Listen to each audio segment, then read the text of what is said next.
Ես զարմանում եմ, որ կան մարդիկ, որոնք ասում են, այն նշանները, որ այսօր կան,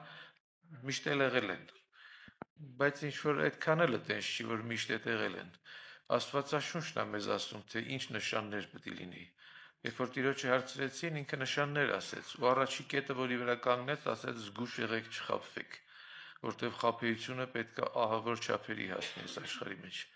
Հայտնության մեջ մի հետաքրքիր խոսք է գրված, ասում է եւ հարսը ինքը իրեն պատրաստեց։ Հարսը պետքա ինքը իրեն պատրաստի։ Եթե հարսը մտածում է Տեր ջան ինձ օգնի, ինձ փոխի, ոչինչ չի ստացվի, որտեղ Տերը ինչ որ պետք է աներ արել է, մնացածը մեր կողմն է։ Եթե մենք չենք ուզում փոխվենք,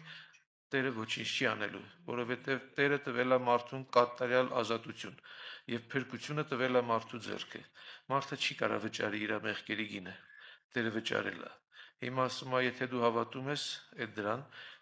ուրեմն ընդունի այն զոհը, որ Տերը արել է քո համար։ Սարսափելի թանկ գին է վճարված։ Մարդիկ ասում են փրկությունը ձրի է։ Հա, մեր համար է ձրի, որտեղ մենք չվճարեցինք,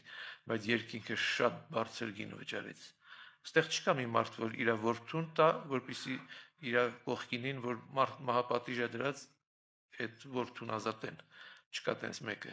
Չեք լսի տենց բան, բայց Տերը այդ արեց, որովհետև Տերը այդ ձևի վերաբերմունք ունի մեղքի նկատմամբ։ Այսօր մարդիկ շատ թեթև են նայում։ Հա դե ասում մի հատ ես հիշում եմ մեկը կար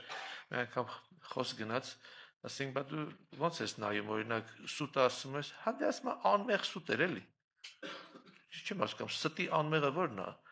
Անմեղ սպանություն, անմեղ շնություն, նույն բանն է էլի։ Անմեղ ո՞նց կլինի։ Եթե սուտ է, դա մեղ կա։ Մարդը սուտի համար գնում է դժոխք։ Ո՞նց կլինի սուտը անմեղ։ Այսինքն այսօր սատանան կարացել է մարդկանց խափի, որ իրանք արդարացնեն։ Այս այն մարդիկ են, որոնք իրանք արդարացնում են, որոնց մասին գրված է, ասում է գնացեք բոլորին հավաքեք դրսից բերեք, որ իմ տունը լցվի, ասում է եւ մեկը մտավ, որ հանդերձներ համապատասխան հանդերձներ չուներ։ Ասես քեզով թողեց, որ մտնես, այսինքն ինքը չէր եկել Աստծո արդարությունով, ինքը իր արդարությունով էր եկել։ Ես sense կգնամ, ես կարամ sense փրկվեմ։ Փրկելու պայմանները մենք չենք դնում, փրկվելու պայմանները Տերն է դնում։ Եվ այդ պայմաններին մենք պետք է հնազանդվենք, մենք պետք է ընդունենք Տիրոջ պայմանները, որտեղ պայմանները դնող ինքն է։ Թագավորը ինքն է, կանոնները ինքն է դրել, օրենքները ինքն է դրել, պատվիրանները ինքն է դրել։